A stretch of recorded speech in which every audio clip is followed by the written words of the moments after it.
there's all these very strange connotations about, what Tantra is.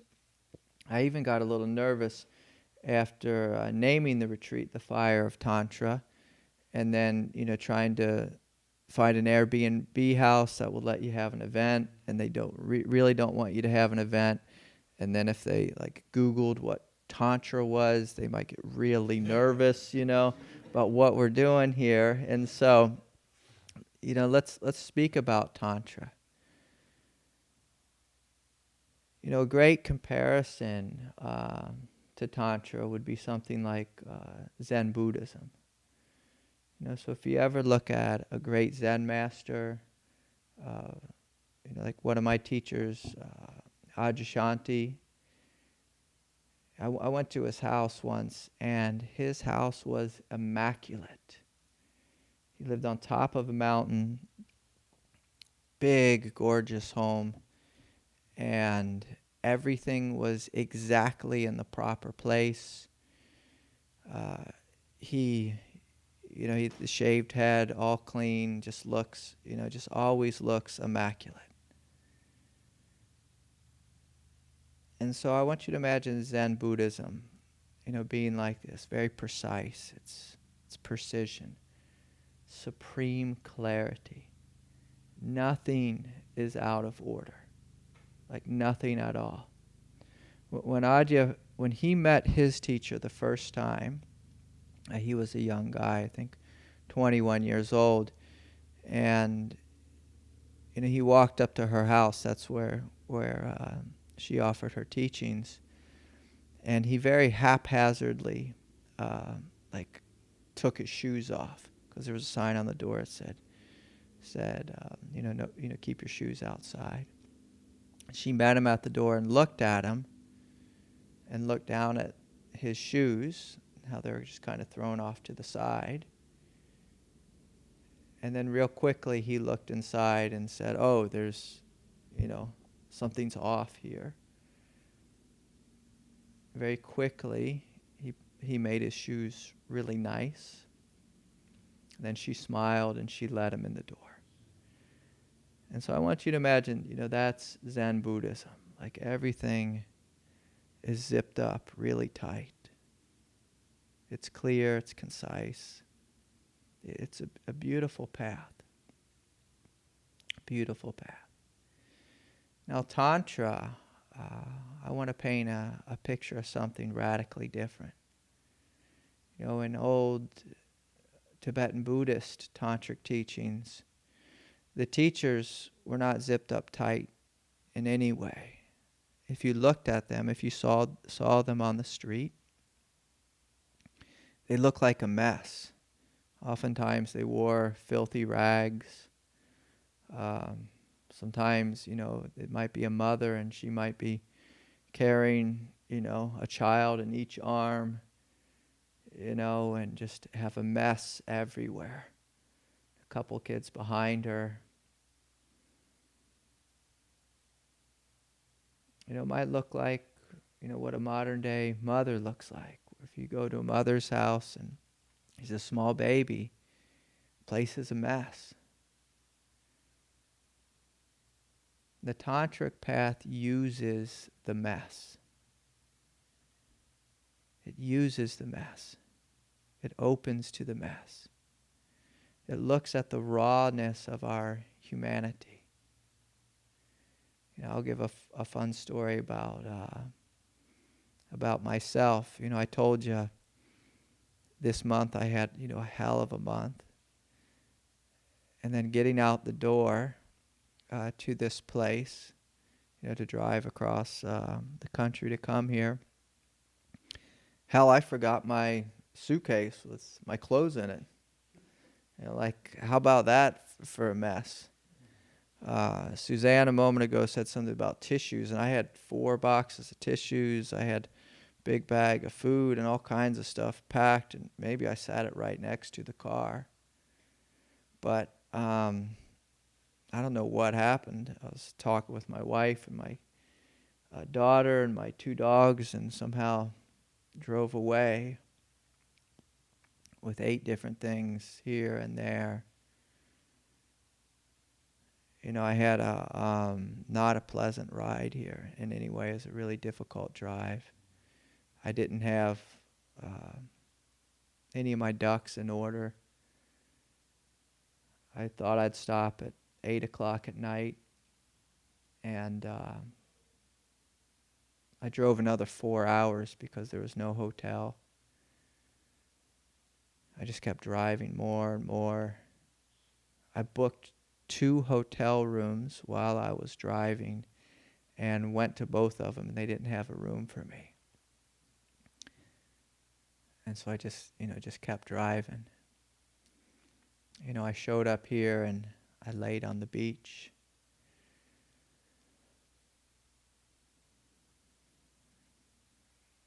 So the realm of Tantra engages the world fully. It engages the mess fully. It's not afraid of children. It's not afraid of relationships. It's not afraid of suffering. Instead, it welcomes suffering. It uses suffering. Literally uses it as a doorway to something greater, to something much greater.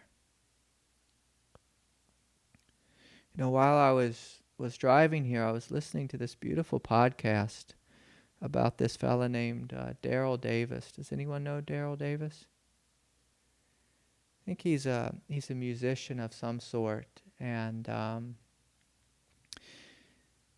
when he was young,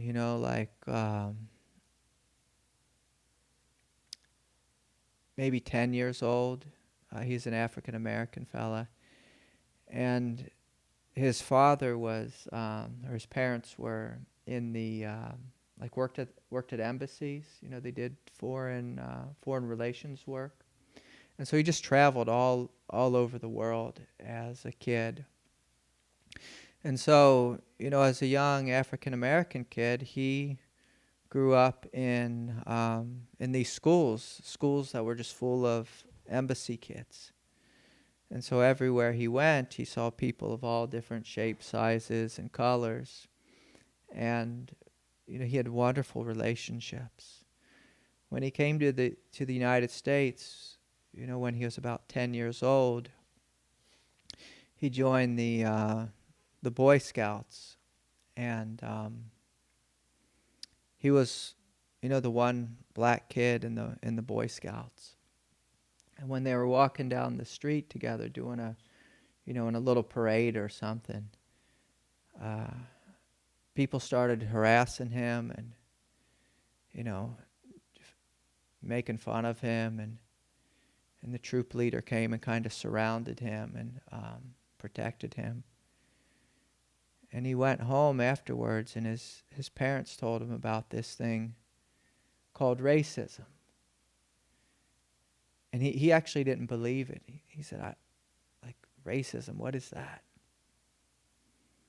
And this was like the 1950s or 60s.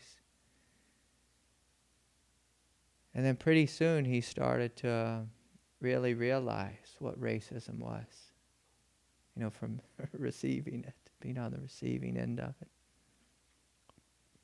And he sat with this question. He had this great question of inquiry, this was his Tantric question.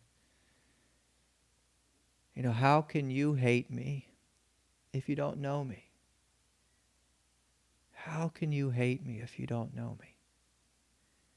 I thought, boy, what a beautiful question that this young boy had. How can you hate me if you don't know me? And so he sat with this question for many years, and when he was older, he started to, I think he played the piano or the keyboards or something. And he was in a bar in the South somewhere, and someone came up to him and said, started to strike up a conversation with him, said, you play piano like, I think, Jerry Lee Lewis or something.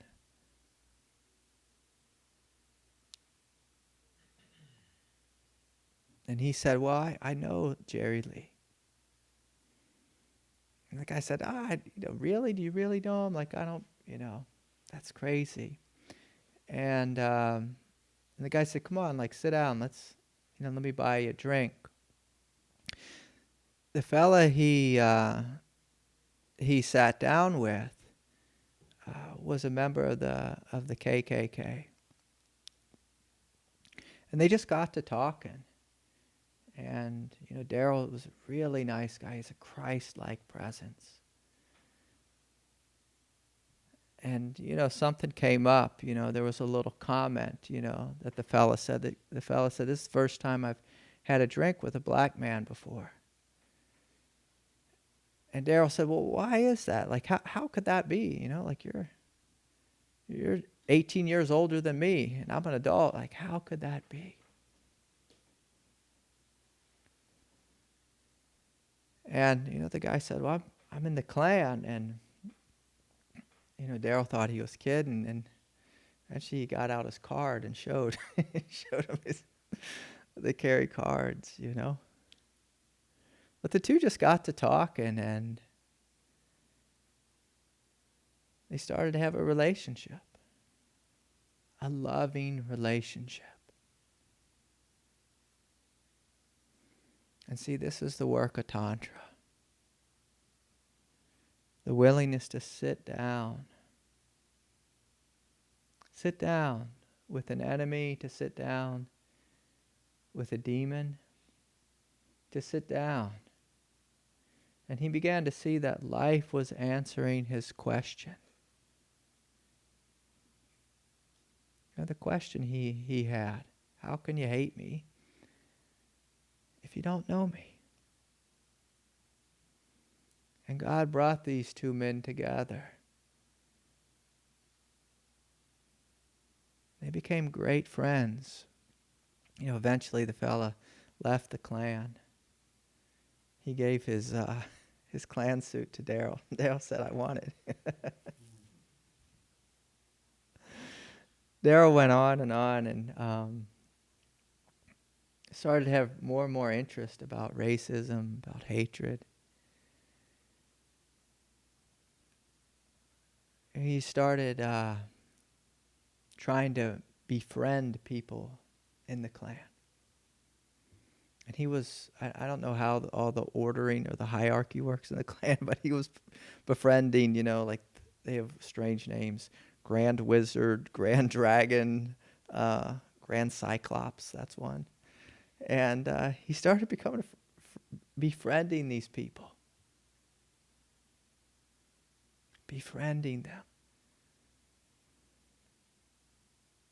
And changing their lives. So right now I think he has 200 conversions of former Klansmen. 200. Plus a handful of Nazis. And many of the folks are really high up in the organizations. And so he's starting to get piles and piles of like Klansmen's outfits. He's going to make a museum. See, this is the work of Tantra. It's the willingness to sit with pain, confusion, suffering, heartache, despair, whatever your struggle is. Whatever the struggle is.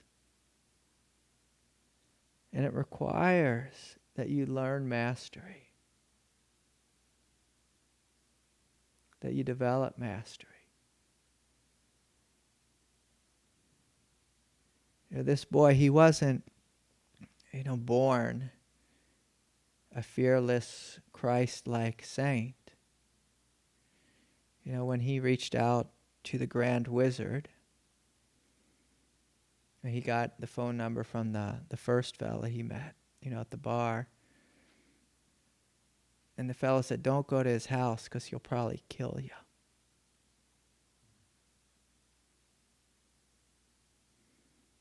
Don't go to his house because he'll probably kill you. Because Daryl really wanted his address and his phone number. And so Daryl got the phone number. He had his assistant call the Grand Wizard and meet at a hotel room. And so the guy shows up with his bodyguard. And the bodyguard had an open carry gun on his hip. And Daryl was, kind of sitting over in the corner. And so the bodyguard walks in first, with the gun. And he just froze as soon as he saw a black man in the room. And Daryl got up and said, "Hi, pleased to meet you." And he reached out his hand and he offered the 2-minute drink.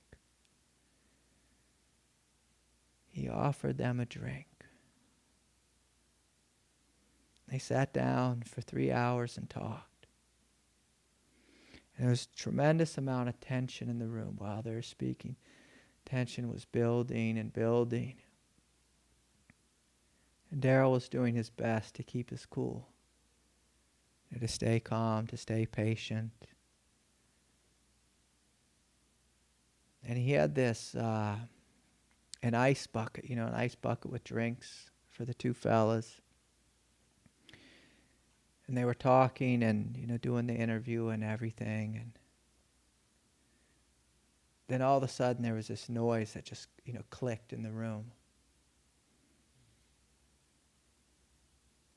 And Daryl's eyes locked on the Grand Wizard's eyes. And he jumped, as soon as he heard that sound. And he was going to jump across the table because he thought the Grand Wizard was going to kill him that moment, and choke him out or do something.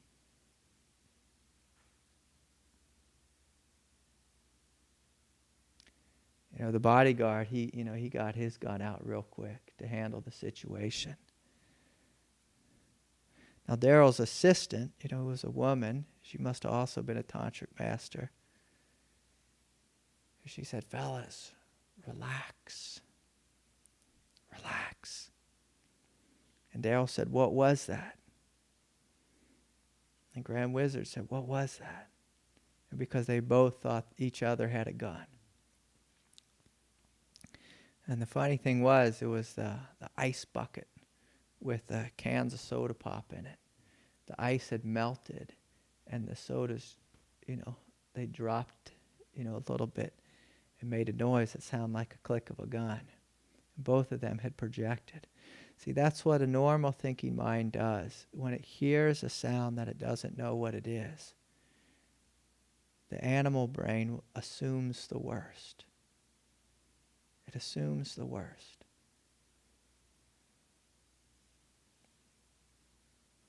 But in this path of meditation, we step back. We see the big picture so that our animal nature doesn't take over. So when Daryl's assistant, the other tantric master in the room, when she straightened everybody out, straightened all the boys out that they don't have to shoot each other, they started to laugh again. They made friends again. At the end of the interview, the Grand Wizard said to Daryl, "Let's keep in touch." Could you imagine that? Being an African American fella, and the Grand Wizard says to you, "Let's keep in touch." And so Daryl, like a good tantric master, said, "Okay." And so he made friends with the enemy. They became great friends. They became great friends. So Tantra is the path of befriending our enemy, our shadow, our demon. If anyone has any confusion about what that may be, if you have numbness, deadness, a big fat shadow, a very small, subtle shadow, if you have an overthinking mind, an internal critic, an external critic, that's a fun one for the people around you. If you have anger, rage, resentment, fear,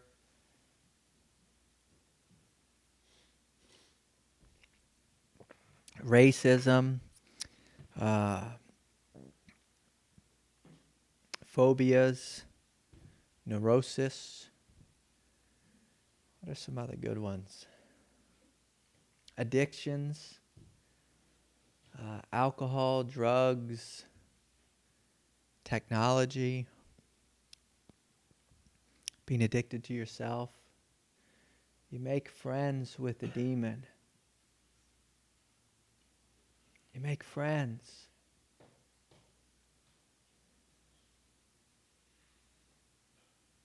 Now, Jesus, he was always getting in trouble.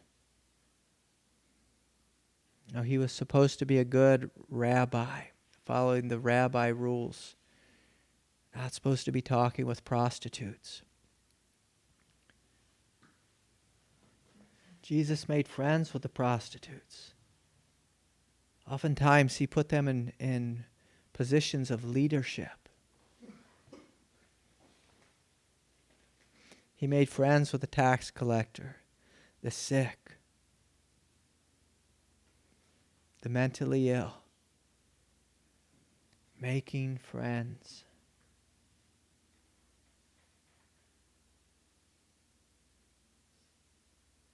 The beautiful thing that Mr. Daryl Davis teaches through his life is that when you make friends with the devil,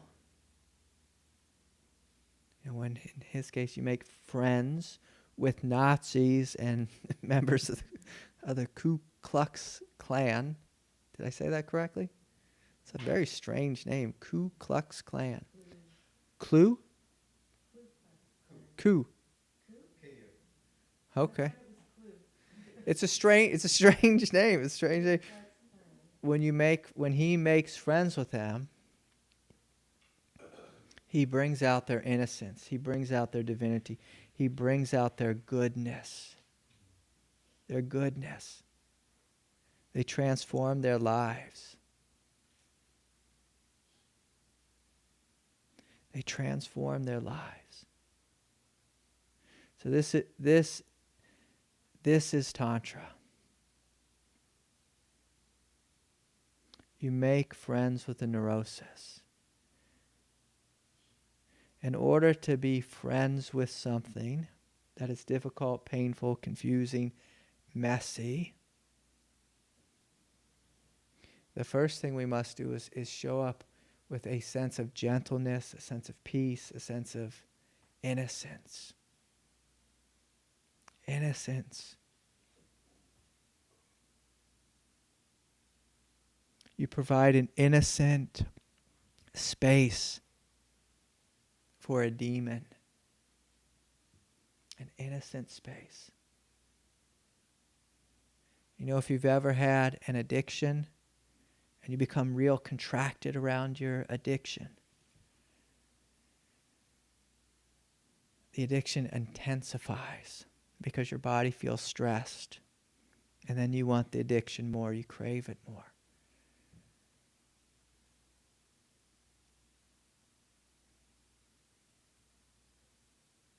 But when you relax, deeply relax, then the desire for the thing you wanted oftentimes dissolves more fully.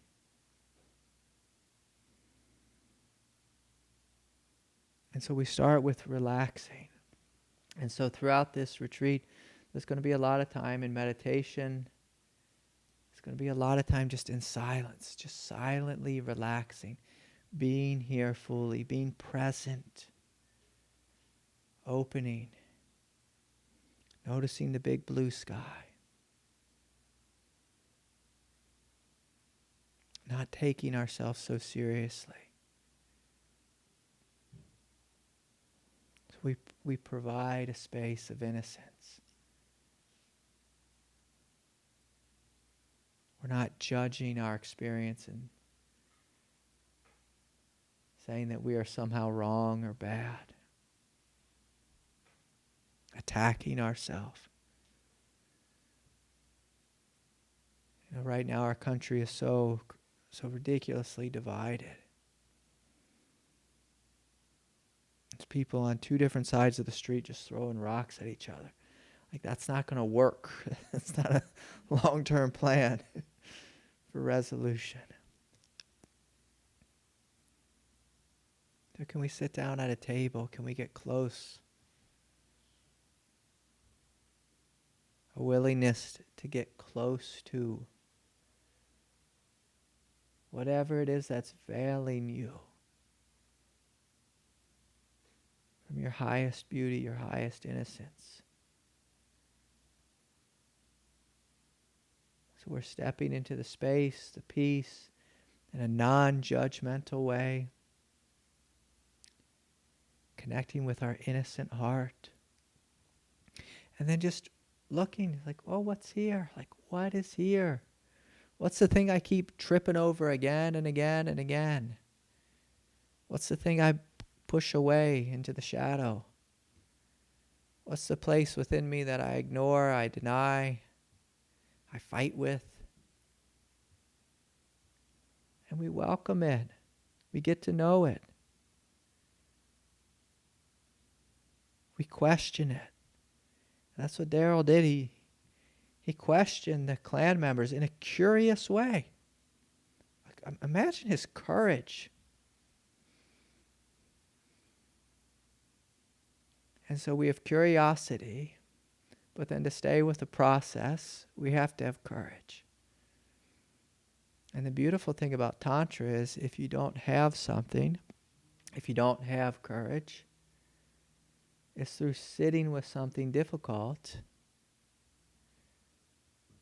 that courage begins to arise. Courage begins to arise. Innocence begins to arise. Power begins to arise. Freedom begins to arise. Freedom in a place where you thought there couldn't be freedom. There's probably not many people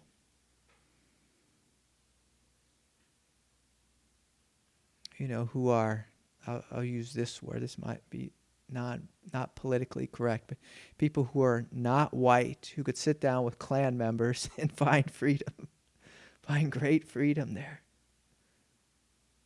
He didn't have it right away. Took him some time.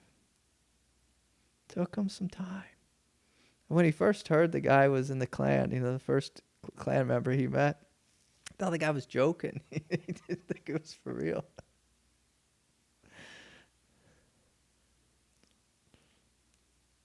So he showed up with innocence. But then he had to have some courage, some curiosity.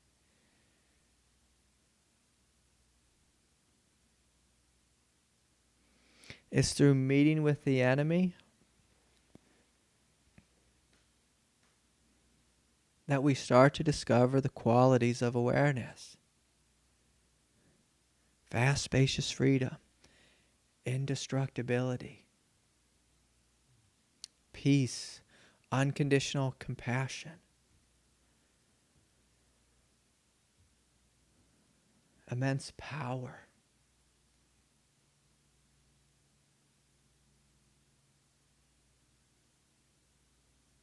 Sometimes if we just sit, say if we just practice meditation, we might get these wonderful glimpses of true nature. We might even awaken to our true nature, but it does not stick.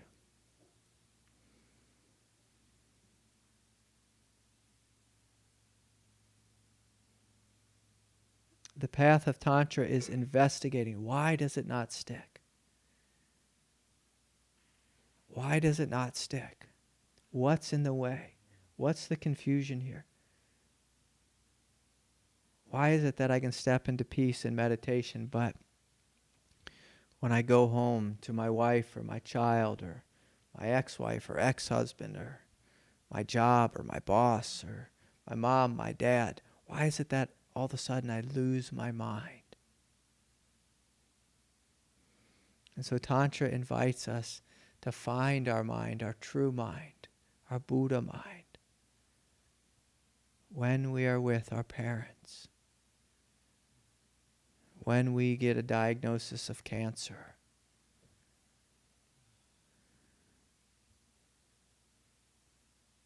when our friend dies.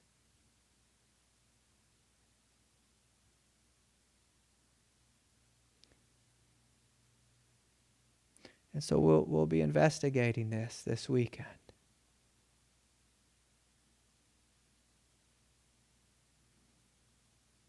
And so I encourage you just to look at it, to look at this question that the great Pema Chodron asked. What are the things that scare you? What's within you that scares you? What is it you avoid? What confuses you a lot? Denny, he said he has 2 vans. I get confused by vans too. I bought a second one a month ago. Drove it across country and broke down, Fairly close to my house, but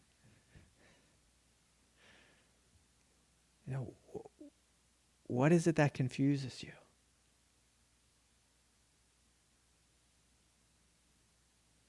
What is it that you argue with again and again?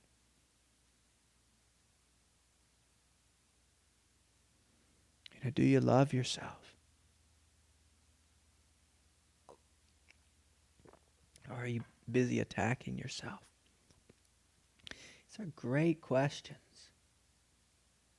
Great questions. And when you're willing to sit with these questions, unravel them, patiently, open-heartedly, innocently, with curiosity, you begin to step into your Buddha nature in a grounded way, in an embodied way. In a human way.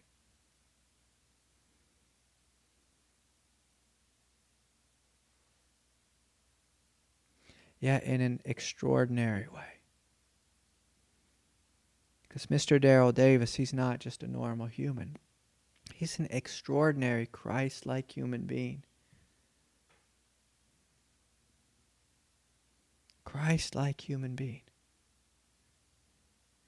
I listened to a second podcast that was really interesting, and this fella, he's a real young guy. His name's Dakota Meyer, and he was a Marine, and he went to Iraq and Afghanistan. I think in Iraq he got involved in a really bad firefight, and I think all the people on his team died.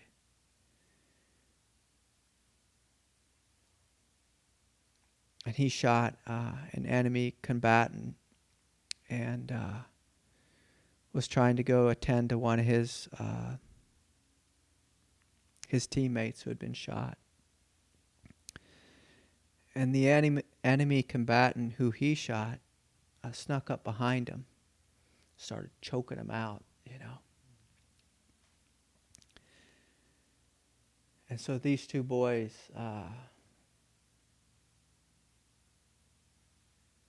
started to go, hand-to-hand combat style. They're going to, someone was going to die. They were fighting like crazy. And Dakota, at some point, while he was being choked out, he found a rock and was able to hit the fella in the head. And he beat the guy to death. It's a terrible story, huh? Beat him to death with a rock. But as he was looking into his eyes, killing a man, and he felt the fella's heart. He saw that he was someone's son.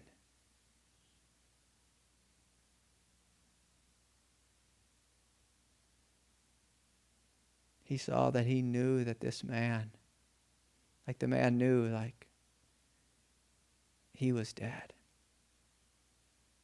And he watched him, just sat there and looked into his eyes and watched him die. And he knew that this was someone's son, Could have been someone's father, someone's brother.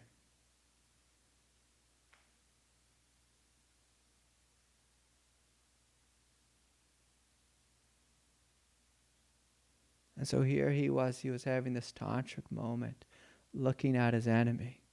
One of them had to die. It was war. It was going that way. He knew that. But he saw the fella. He saw the guy he killed. He realized they were both soldiers. They were both willing to die for what they believed in. And he saw the beauty in that, the two of them, that they were alike. They both had hearts. They were both someone's son. They both could have been fathers. This most intimate exchange, seeing the man's life, seeing his last surrender.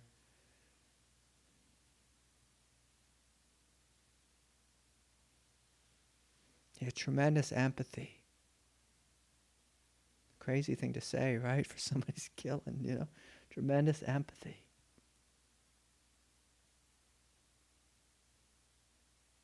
Tantra can take place anywhere.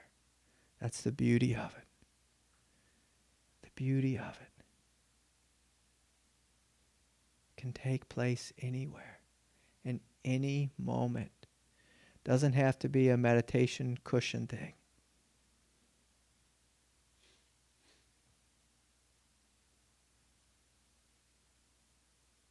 Anywhere.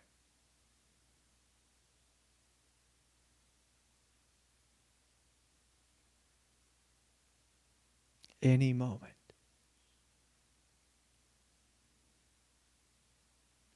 So all of life. Great opportunity.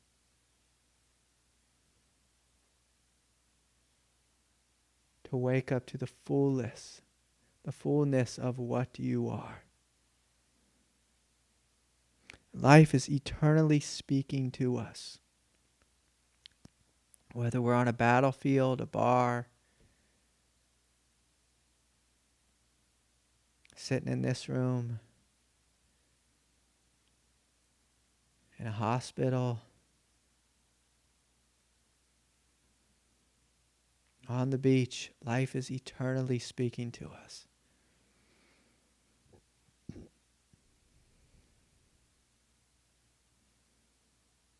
So stepping into the path of Tantra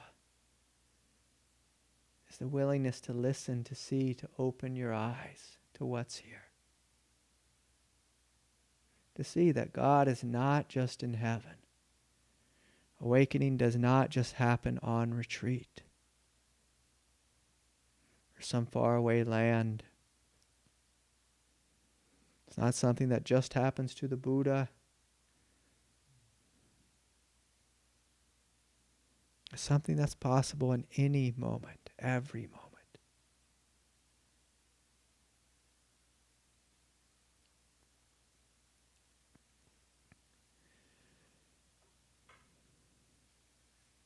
And so, there's not a whole lot of clarity in what I'm saying. yeah, that's beautiful. That's something that I've been guilty of a lot. So Chad is a builder, and I used to build for my teacher, and then when he didn't have a full schedule for me, I'd go off and do little side jobs, and so there was times when I just got in contractor mode. And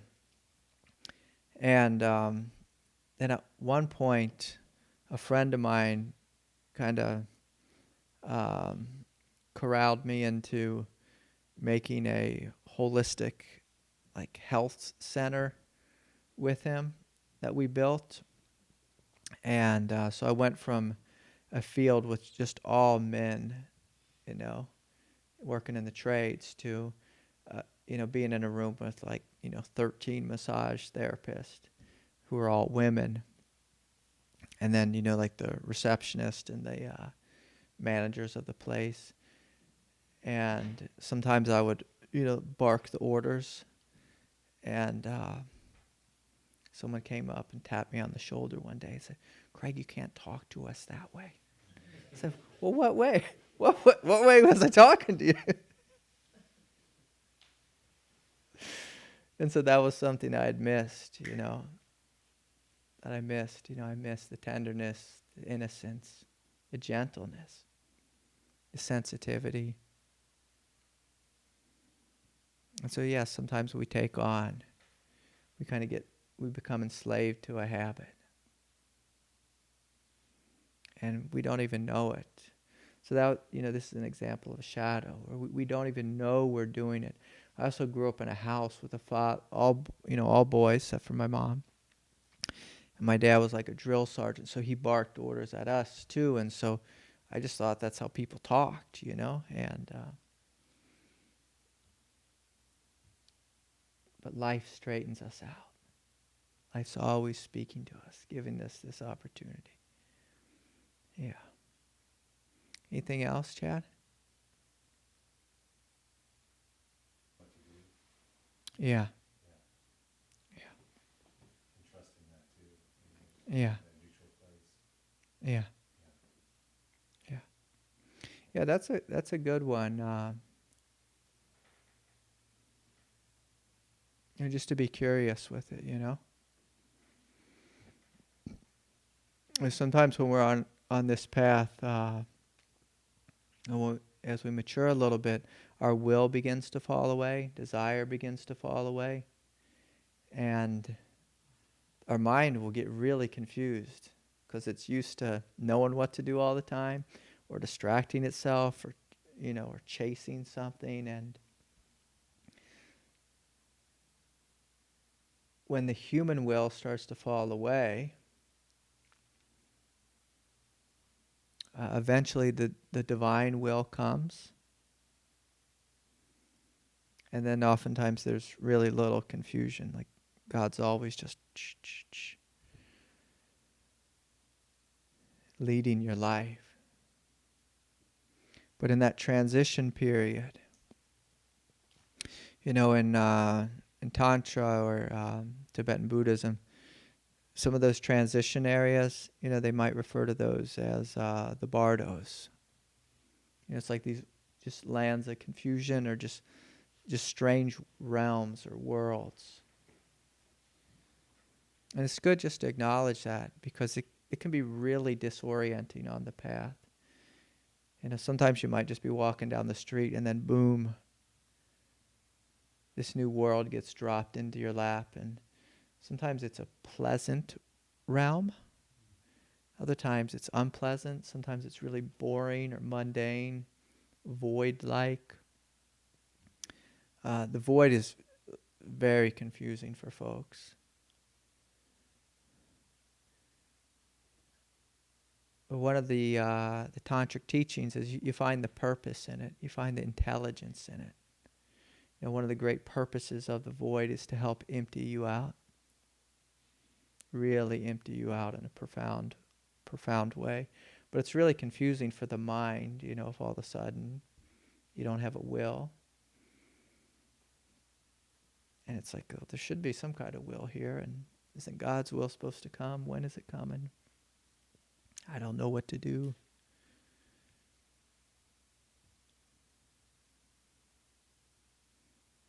And so thank you, Chad. Yeah. Yeah. I respect you greatly. Do you know that? I feel that. Yeah, good. I feel the same for you too. Thanks. Yeah, there's something, since I first met you, there's just something really lovable about you. And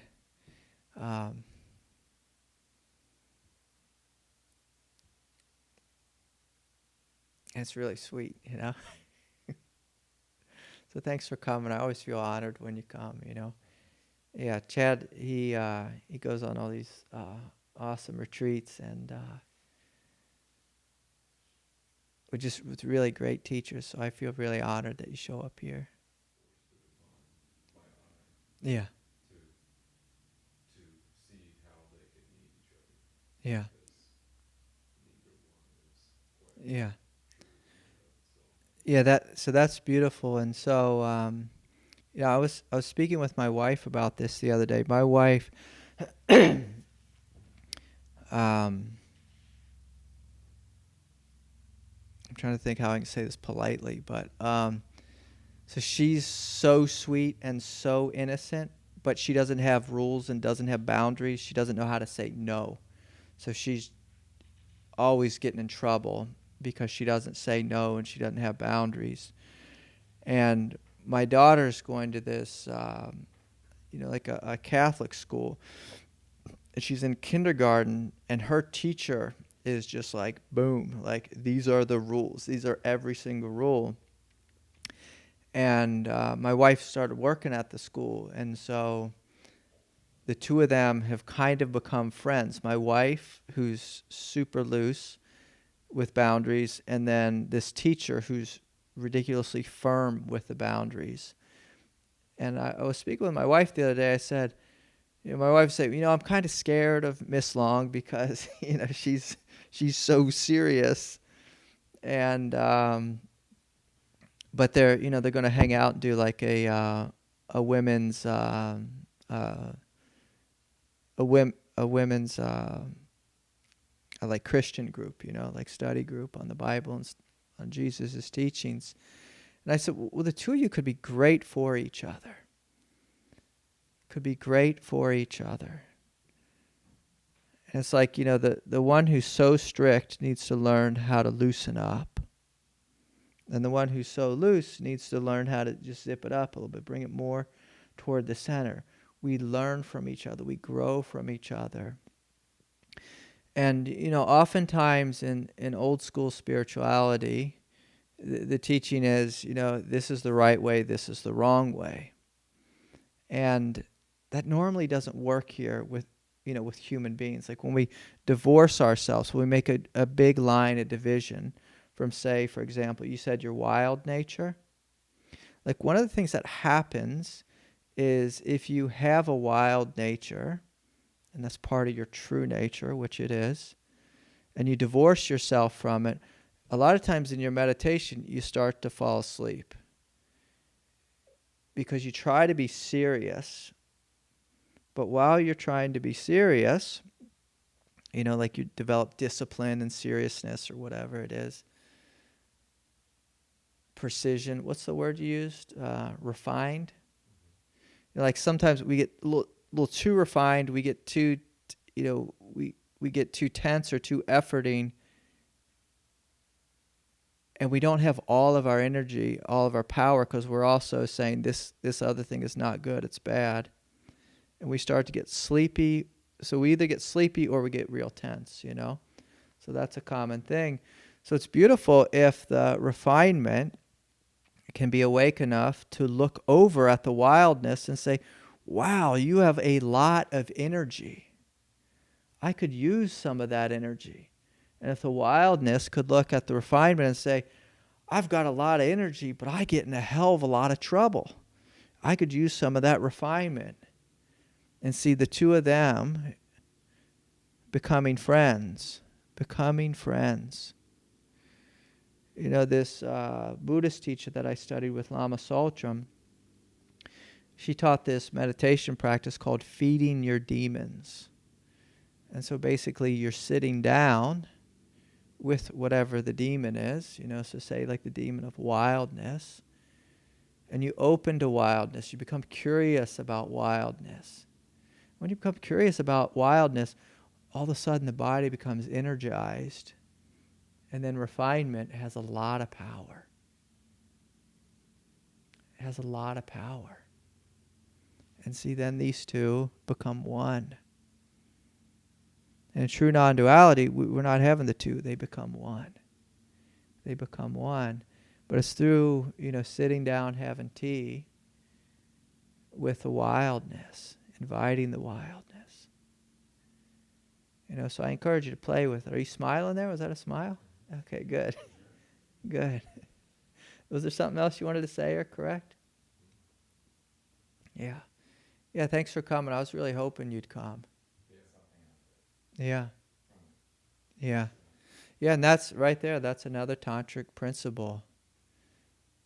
God gives us something impossible, and we learn unconditional. Unconditional. Maybe it's unconditional strength, unconditional patience, unconditional love, unconditional letting go, unconditional forgiveness, unconditional peace, unconditional freedom. But boy, is unconditional, like, that's a bitch, like, that is the one. It's the unconditional ones that, that break us. They break us open. The ego says it breaks us, period. It kills me. I can't handle it. And there's a great truth to that. The ego cannot handle it. Our small human mind cannot handle it. Our small human incarnation cannot handle this. But God wants to show you something that can handle it. That can. And He wants to show you that thing in you as you. But the only way to get to realize that in you as you is to bring you something that you can't handle. Something overwhelming.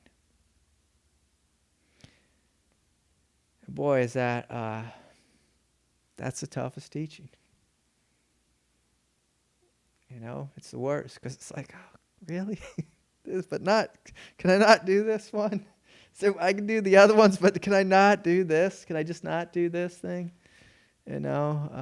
Christ used to speak about this, Take this cup, and what I was actually thinking of is just like the path of public humiliation, where it's so overwhelming. You're stripped, you're naked, you're beaten, you're abused, you're just, there is no winning. There's no winning. And it's in the losing that we discover the freedom.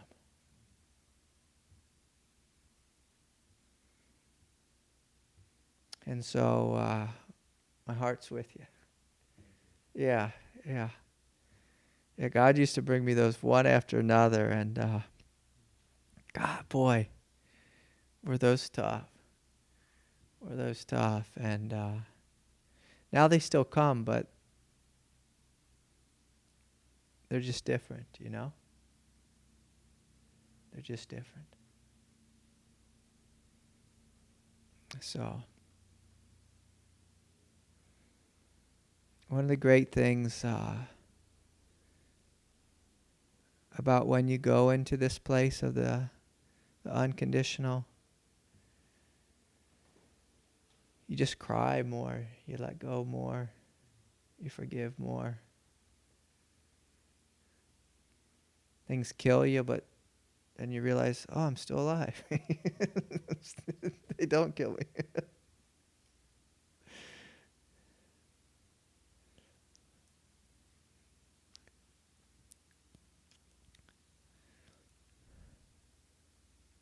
But boy, it's a tough world, isn't it? Yeah, it's a tough world. I used to talk to God and say, I would have made it different. I would have made it just more just like heaven.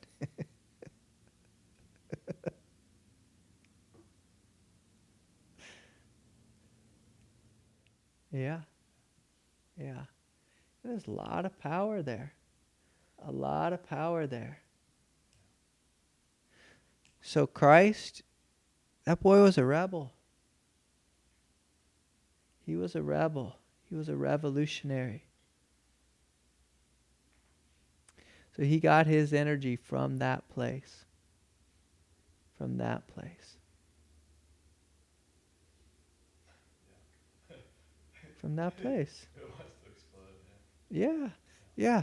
Yeah. So we let ourselves explode. We let ourselves explode.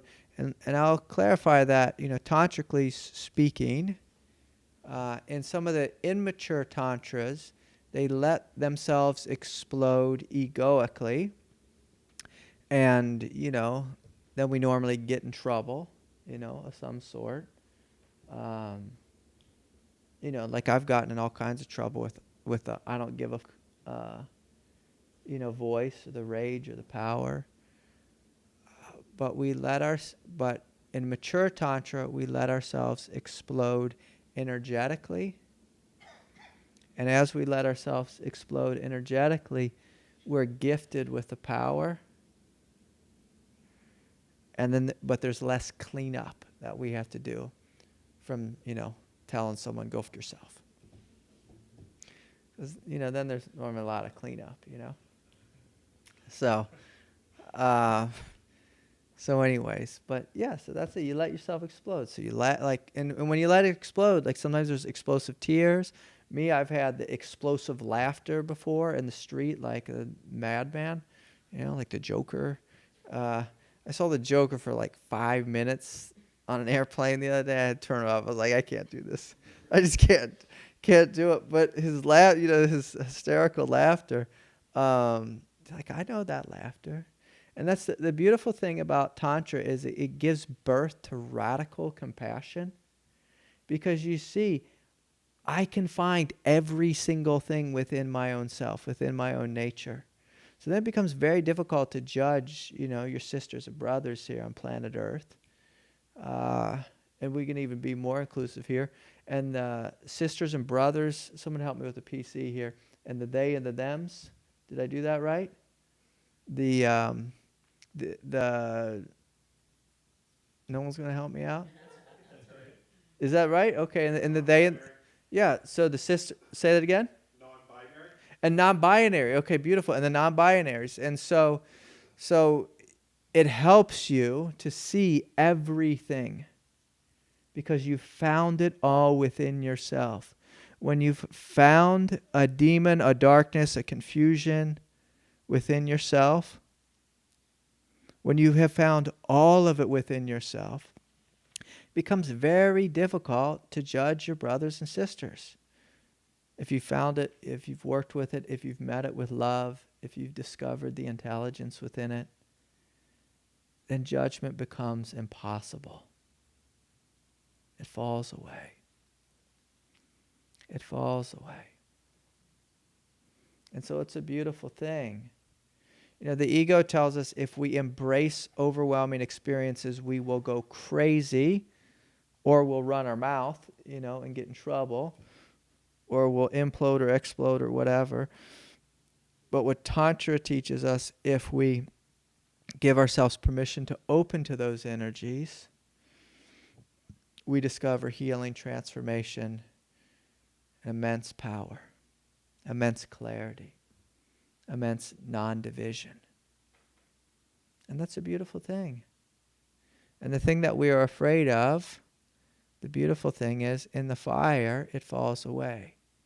And then when we sit down to meditate, we don't have an internal critic, or a rageful one, or a vengeful one, or an arguing one, because it's fallen away.